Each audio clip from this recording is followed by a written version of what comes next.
মৰমৰ ছাত্ৰ ছাত্ৰীসকল, আজি ষষ্ঠ শ্ৰেণীৰ গণিতৰ দ্বিতীয় অধ্যায় পূৰ্ণ সংখ্যা নামৰ পাঠটি তোমালোকলৈ আগবঢ়াবলৈ ওলাইছোঁ। মই নয়নজ্যোতি শইকীয়া, মই ভোগেশ্বৰ হাজৰিকা উচ্চতৰ মাধ্যমিক বালিকা বিদ্যালয় বেবেজীয়া নগাঁৱৰ সহকাৰী শিক্ষক। তোমালোকে বিভিন্ন সময়ত বিভিন্ন ধৰণৰ গণনা কৰি পাইছা। আমি গণনাবোৰ আৰম্ভ কৰোঁতে 1, 2, 3, 4 ইত্যাদি ধৰণে কৰোঁ। ধৰা হ'ল তোমাক কোনোবাই কেইটামান কমলা দিলে, কেইটা কমলা হিচাপ কৰিবলৈ তুমি 1, 2, 3, 4 এনেদৰে আৰম্ভ কৰিবা আৰু আৰম্ভ কৰিবা 1ৰ পৰা, আৰু যিমান কমলা থাকে তোমাৰ গণনা সিমানে বাঢ়ি বাঢ়ি গৈ থাকিব। একেদৰে মই যদি তোমালোকক চিত্ৰত দেখুওৱা ধৰণে এটা কলমৰ বাকচ দিওঁ আৰু কওঁ ইয়াত কিমানটা কলম আছে তোমালোকে গণনা কৰা, তেতিয়া তোমালোকে সেই 1ৰ পৰাই আৰম্ভ কৰিব লাগিব। 1, 2, 3, 4 এনেদৰে গৈ থাকিব। ইয়াত তোমালোকে কেতিয়াও এটা ভগা সংখ্যা নোপোৱা, যে তোমালোকে ক'ব নোৱাৰা যে ইয়াত এটা আৰু আধা কলম আছে। ভঙা কলম এটা কেতিয়াও কলমত নপৰে। গতিকে আমি হয় এটা পাম, নহ'লে দুটা পাম, নহ'লে তিনিটা পাম, নহ'লে চাৰিটা পাম। এনেদৰে আমি কলম বা পেঞ্চিলৰ সংখ্যা আমি পাম। ই সদায় আৰম্ভ 1ৰ পৰা হ'ব আৰু শেষ ক'ত হয় তোমালোকে ক'ব নোৱাৰা। যিমানে আমাৰ কলম থোৱা বাকচটো ডাঙৰ হ'ব, যিমানে তাত বেছি কলম থাকিব, সিমানে আমি সংখ্যা পাই পাই গৈ থাকিম। এতিয়া এনেদৰে গণনাৰ বাবে স্বাভাৱিকতে ব্যৱহাৰ কৰা সংখ্যাবিলাকক স্বাভাৱিক সংখ্যা বুলি কোৱা হয়। গতিকে আমি স্বাভাৱিক সংখ্যা পালোঁ কি 1, 2, 3, 4 আৰু ইয়াৰ কোনো শেষ নাই, আৰম্ভ হয় 1ৰ পৰা। গতিকে স্বাভাৱিক সংখ্যা আটাইতকৈ সৰু স্বাভাৱিক সংখ্যাটো 1 আৰু আটাইতকৈ ডাঙৰ স্বাভাৱিক সংখ্যা আমি ক'ব নোৱাৰোঁ। ডাঙৰ স্বাভাৱিক সংখ্যা অসীমলৈ বিস্তৃত, ই ওলাই গৈয়ে থাকিব, গৈয়ে থাকিব, গৈয়ে থাকিব। তোমালোক বুঢ়া বা বুঢ়ী হৈ যাবা, কিন্তু যদি গৈ থাকা তেতিয়াহ'লে স্বাভাৱিক সংখ্যা কেতিয়াও কৈ শেষ কৰিব নোৱাৰিবা। যদি আমি ইয়াক চিত্ৰ আকাৰে প্ৰকাশ কৰোঁ, আমি এডাল ৰশ্মি আঁকিব লাগিব, যাৰ এটা ফাল অসীমলৈ বিস্তৃত আৰু এফালে সীমাবদ্ধ। তাত আমি নিৰ্দিষ্ট দূৰে দূৰে কেইটামান চিন দিব লাগিব। চিনবিলাকৰ দূৰত্ব যাতে সমান হয়, কোনোবা এটা চিন ওচৰত কোনোবা এটা আঁতৰত আমি দিলে নহ'ব। আমি আটাইকেইটা চিন সমান দূৰত্বত দি আমি গৈ থাকিব লাগিব। আৰু ই যিহেতু শেষ নহয়, আমি এটা পক্ষত সাধাৰণতে সোঁফালে এডাল কাঁড় চিন দিম। সি বুজাব ই অসীমলৈ বিস্তৃত, অৰ্থাৎ সি শেষ নহয়, গৈয়ে থাকিব। আৰু আমি 1ৰ পৰা আৰম্ভ কৰি 1, 2, 3, 4 এনেদৰে আমি এটা চিত্ৰত এই সংখ্যাবিলাকক চিত্ৰিত কৰিব পাৰোঁ। এই যি চিত্ৰ, তাকে স্বাভাৱিক সংখ্যাৰ সংখ্যা ৰেখা বুলি কোৱা হয়। গতিকে গম পাইছা স্বাভাৱিক সংখ্যা 1ৰ পৰা আৰম্ভ হৈছে আৰু এই চিত্ৰত আমি কেনেদৰে ইয়াক বহুৱাইছোঁ। মাজত কিছু খালী স্থান আছে, আৰু খালী স্থান 1 আৰু 2ৰ মাজত খালী স্থান যিমান, 2 আৰু 3ৰ মাজত খালী স্থান সিমান। ঠিক তেনেদৰে আমি খালী স্থান সমান ৰাখি আমি এই স্বাভাৱিক সংখ্যা ৰেখাত আমি বহুৱাব পাৰোঁ। এতিয়া আহিছোঁ, তোমালোকক যদি সেই যিটো আমি কলম থোৱাৰ বাকচ দিছিলোঁ, তাৰ পৰা যদি এটা এটাকৈ কলমখিনি আমি আঁতৰাই গৈ থাকোঁ, তোমালোকে গৈ থাকিব পাৰিবা যে ইয়াত ইমানটা কলম আছে, ইয়াত ইমানটা কলম আছে। যদি এনেকুৱা ঘটে, ভিডিঅ'টো চাই লোৱাচোন। কলম আঁতৰাই আছে আৰু কিমানটা থাকিল? বাকচটোততো কলম নাই। আমি এতিয়া স্বাভাৱিক সংখ্যাৰ পৰা ক'ব পাৰিমনে বাকচটোত কিমানটা আছে? যিহেতু স্বাভাৱিক সংখ্যা 1ৰ পৰা আৰম্ভ হৈছিল, আমি স্বাভাৱিক সংখ্যাৰ পৰা কিমানটা কলম তাত ৰৈ গ'ল তাক ক'ব নোৱাৰিম। তাৰ কাৰণে আমি এটা নতুন সংখ্যা আনিব লাগিব। তাত একো নাই, গতিকে 0টা কলম আছে বুলি আমি ক'ব পাৰিম। কিন্তু তাৰ কোনো বাস্তৱ ধাৰণা আমি নাপাওঁ। শূন্যটো আমি হাতেৰে চুই চাব নোৱাৰোঁ। গতিকে ই স্বাভাৱিক নহয়, অস্বাভাৱিক সংখ্যা। গতিকে 0 এটা আমি সংখ্যা পালোঁ, যাক পূৰ্ণ সংখ্যা বুলি কোৱা হয়।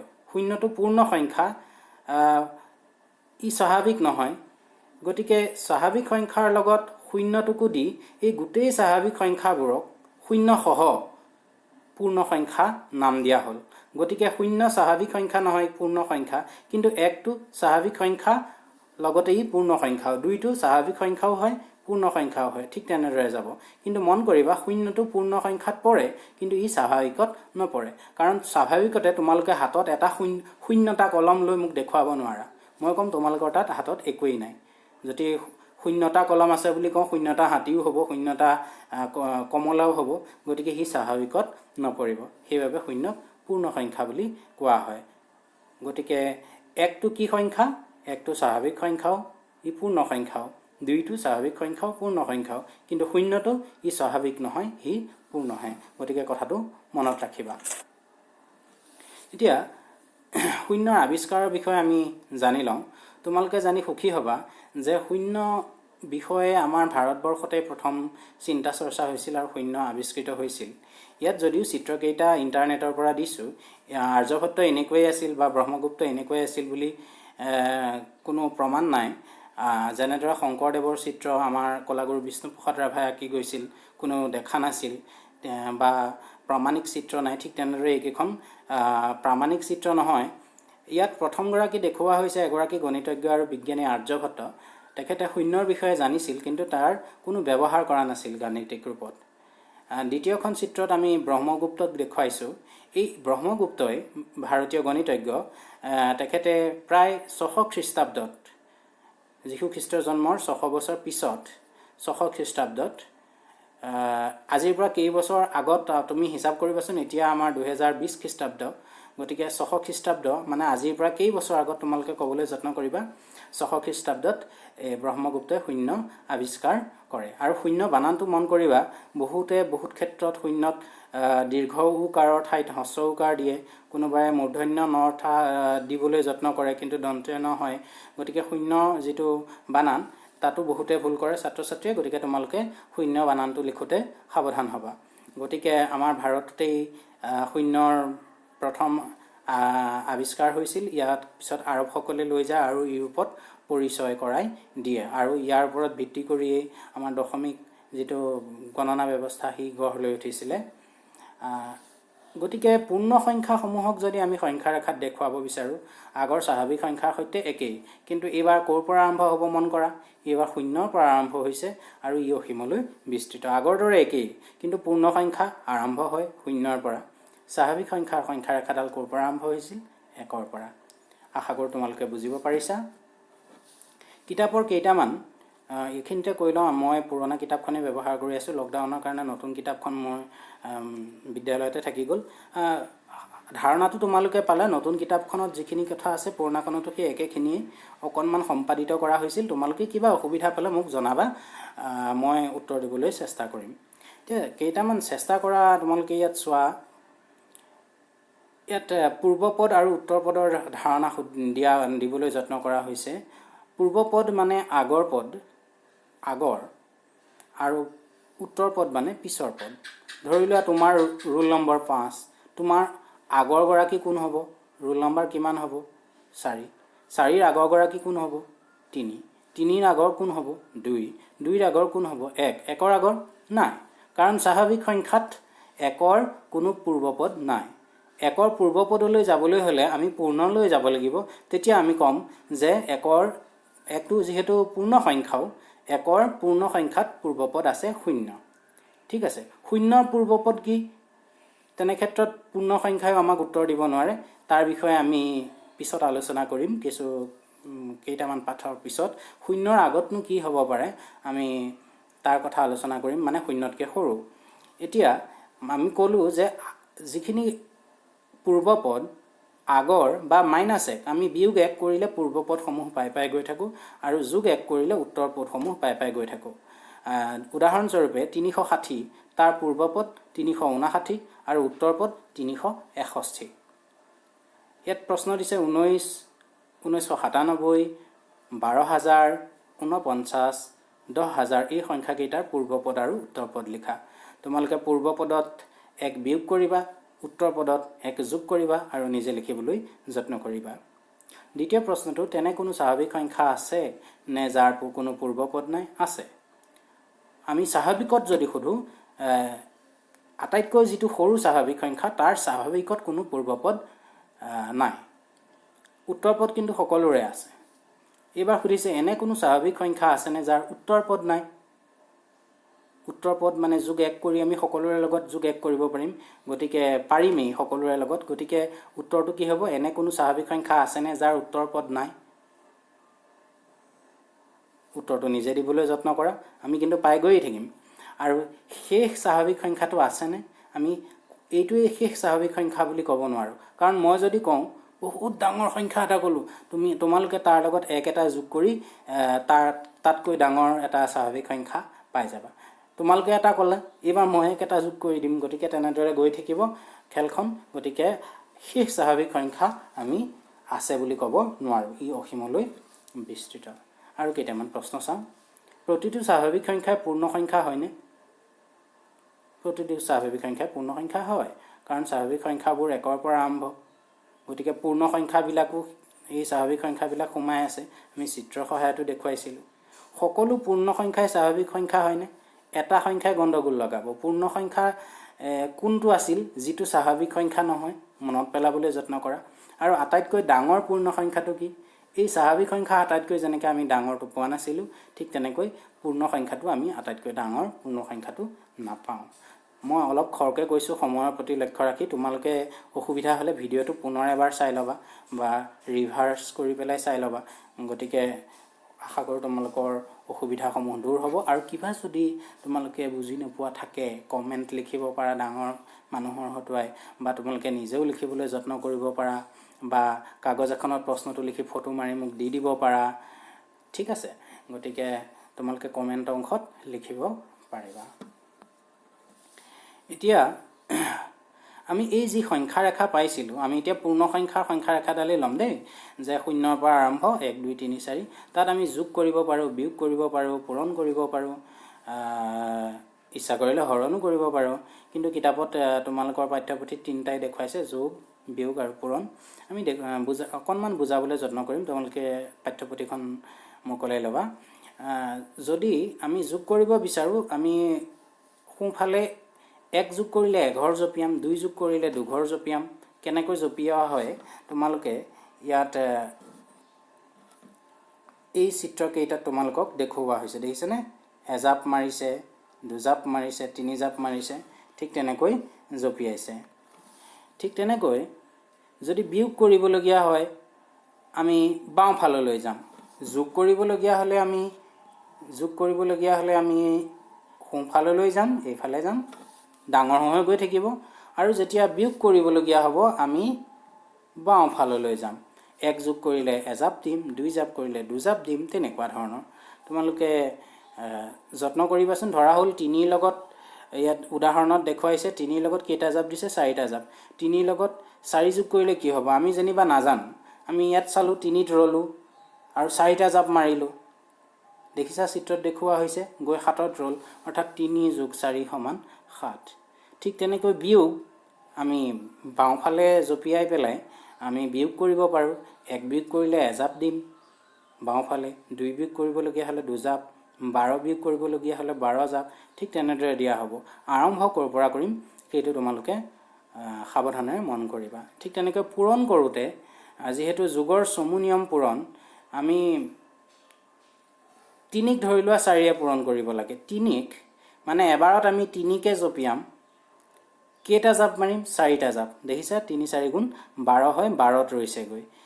ঠিক তেনেকৈ 5ক 2ৰে পূৰণ কৰিব লাগে। এবাৰতে আমি 5 জাপ দিম, 5 ঘৰ জপিয়াম, এজাপত 5 ঘৰ যাম, তেনেকুৱা 2 জাপ দিম, গতিকে আমি 10 ঘৰ পামগৈ। ঠিক তেনেকৈ আমি সংখ্যা ৰেখাত পূৰণো কৰিব পাৰোঁ।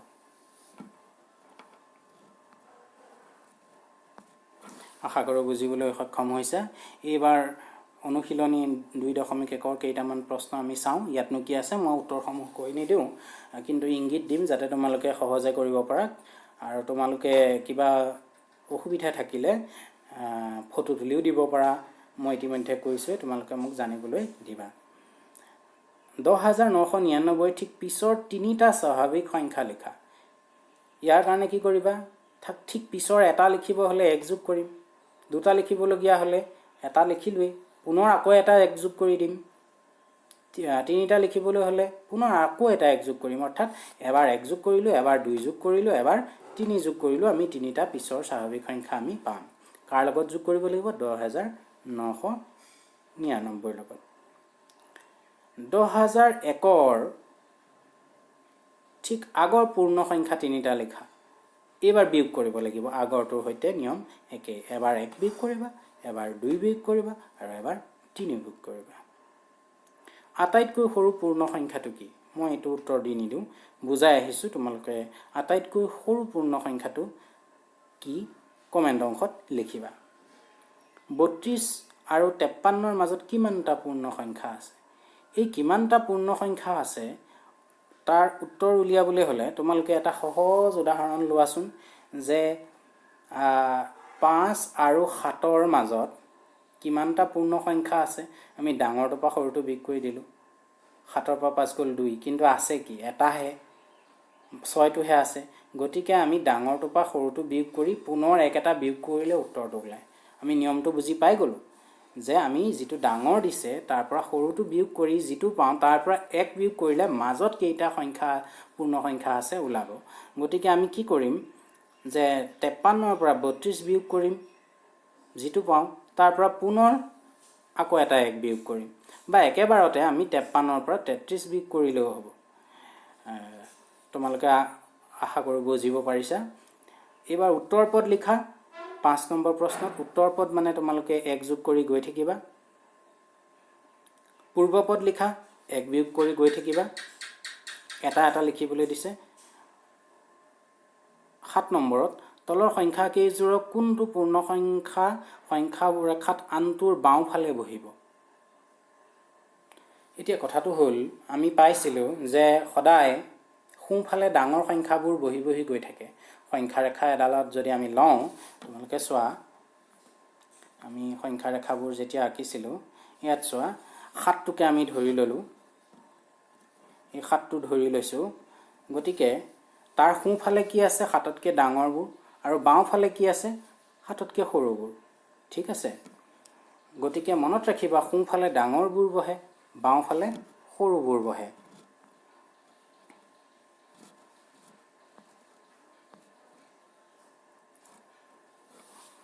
এতিয়া প্ৰশ্নটো আছিল, কোনটো পূৰ্ণ সংখ্যা আনটোৰ বাওঁফালে বহিব? মানে কোনটো সৰু সেইটো তোমালোকক উলিয়াবলৈ কৈছে, আৰু ডাঙৰ চিন আৰু সৰু চিন সঠিকভাৱে বহুৱাবলৈ কৈছে। তোমালোকে ইতিমধ্যে ইয়াৰ আগৰ পাঠত ডাঙৰ চিন, গ্ৰেটাৰ দেন চিন, সৰু চিন, লেছ দেন চিন পাই আহিছা। আশা কৰোঁ তোমালোকে কোনটো সৰু অৰ্থাৎ কোনটো বাওঁফালে বহিব তোমালোকে উলিয়াব পাৰিবা। 8 নম্বৰত কেইটামান সত্য আৰু অসত্য উক্তি দিয়া আছে। তোমালোকে গোটেই পাঠটো ভালকৈ যদি নিজেও পঢ়া, এই ভিডিঅ'টো চোৱা, এই সত্য অসত্য কেইটা নিজে বাছি উলিয়াব পাৰিবা। আৰু কিবা যদি অসুবিধা পোৱা মোক নিশ্চয় জানিবলৈ দিবা, মই তোমালোকৰ উত্তৰসমূহ দিবলৈ যত্ন কৰিম। আজিলৈ ইমানতে সামৰিছোঁ। তোমালোকে এই লকডাউনৰ সময়ছোৱাত পঢ়া শুনা লগতে তোমালোকে যি যি ভাল পোৱা, কোনোবাই গান গাই ভাল পোৱা, কোনোবাই ছবি আঁকি ভাল পোৱা, কোনোবাই নাচি ভাল পোৱা, তোমালোকে সেইবোৰ হবিবোৰ কৰিবলৈ অফুৰন্ত সময় পাইছা, কৰিবলৈ যত্ন কৰিবা, পঢ়া শুনা কৰি যাবা, স্বাস্থ্যৰ প্ৰতি সচেতন হ'বা, মানুহৰ ভিৰত অংশগ্ৰহণ নকৰিবা, হাত চাবোনেৰে ঘনাই ধুই থাকিবা। চাবোনেৰে ধোৱাৰ পাছত তোমালোকৰ হাত কিন্তু বহুত টান হৈ পৰিব বা ছালখন নষ্ট হ'ব পাৰে, গতিকে কিবা ক্ৰীম জাতীয় বস্তু লগাবা। আৰু তোমালোকে আজৰি সময় কেনেদৰে কটাইছা মোক জানিবলৈ দিলে খুব ভাল পাম। ধন্যবাদ।